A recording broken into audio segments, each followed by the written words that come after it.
विवाद को लेकर दो गुटों में हिंसक झड़प, कई राउंड चली गोलियां। बाघमारा विधानसभा क्षेत्र में मामूली विवादों में भी चलती है बम गोलियां।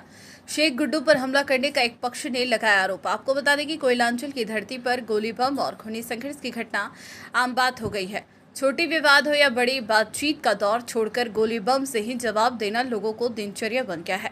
बताते चले कि मधुबन थाना क्षेत्र के खड़खड़ी बस्ती में बीसीसीएल की बिजली आपूर्ति के लिए एक फीडर बैठाई गई है, जिससे आसपास के दर्जनों गांव में बिजली की सप्लाई की जाती है। आसपास के ग्रामीणों का कहना है कि बीसीसीएल की बिजली सप्लाई में खड़खड़ी के गुड्डू शेख कुछ लोगों के साथ बाधा उत्पन्न कर रहे हैं। वहीं ग्रामीण बिजली आपूर्ति करने को लेकर बीसीसीएल कार्यालय जा रहे थे, तभी गुड्डू शेख अपने आदमियों के साथ लोगों पर हमला बोल दिया। बताया गया कि उपद्रवियों का मनोबल इतना बढ़ा हुआ है कि वह मधुबन थाना पर भी हमला बोल दिया, जिसमें एक जमादार सहित कई जवानों को चोटिल हुए हैं। खबर पाते ही विधि व्यवस्था बनाए रखने के लिए ग्रामीण एसपी कपिल चौधरी, बाघमारा एसडीपीओ आनंद ज्योति मिंज, कतरास थानेदार असित कुमार सिंह सहित दर्जनों थाने के थानेदार दलबल के साथ कमाल संभाल लिए घटनास्थल पहुंचे। इस दौरान आरोपियों के धरपकड़ के लिए पुलिस सघन जांच पड़ताल कर रही है।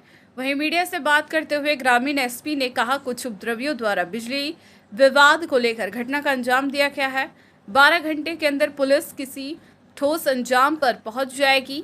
इस तरह की मामूली विवाद के लिए इतनी बड़ी मधुबन थाना अंतर्गत दो पक्षों के बीच मारपीट की घटना हुई थी कल रात में, जिसके बाद में एक पक्ष द्वारा थाने में आकर आवेदन दिया जा रहा था। उसी समय जो दूसरा पक्ष है, उनके द्वारा थाने में जो लोग आवेदन देने आए थे उनके ऊपर हमला करने की कोशिश की गई। इस क्रम में थाने के ऊपर और जो लोग इस आवेदन देने के समय मौजूद थे उनके ऊपर पत्थरबाजी की गई, और ऐसा भी सुनने में आ रहा है कि इनके द्वारा हवाई फायरिंग भी की गई है, जिसके बाद पुलिस ने स्थिति को कंट्रोल में लाने के लिए लाठीचार्ज किया और उन हमलावरों को भगाया। उसके पश्चात अभी एक पक्ष द्वारा आवेदन दिया जा रहा है तथा पुलिस के द्वारा भी जो लोग इस घटना में शामिल थे उनके ऊपर एफआईआर दर्ज कर अग्रतर कार्रवाई की जा रही है। कल जैसा पता चल रहा है कि मारपीट की घटना कल बिजली को लेकर हुई थी, जिसमें कि एक गांव की बिजली को दूसरे गांव के व्यक्तियों ने काट दिया था, जिसके बाद पहले गांव के व्यक्ति इन लोगों के पास आए थे कि भाई हमारी बिजली क्यों काट दी। इसी को लेकर इसी बीच में इनके द्वारा मारपीट हुई।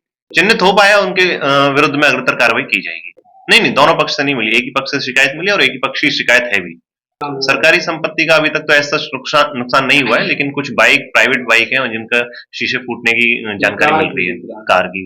इसकी तरफ से भी एक अलग एफआईआर जो हमला करने वाले व्यक्ति उनके अगेंस्ट में की जाएगी। जो भी आदमी इस तरह की कार्रवाई करता है उसको कानूनी अंजाम भुगतना होगा, और इस तरह की अगर कार्रवाई उनके द्वारा किसी भी व्यक्ति के द्वारा की गई है तो वो भविष्य में इस तरह का पुनरावृत्ति इस कार्य की नहीं करे, और इस कार्य को अगर करता है तो पुलिस के द्वारा उनके ऊपर सख्त कार्रवाई की जाएगी।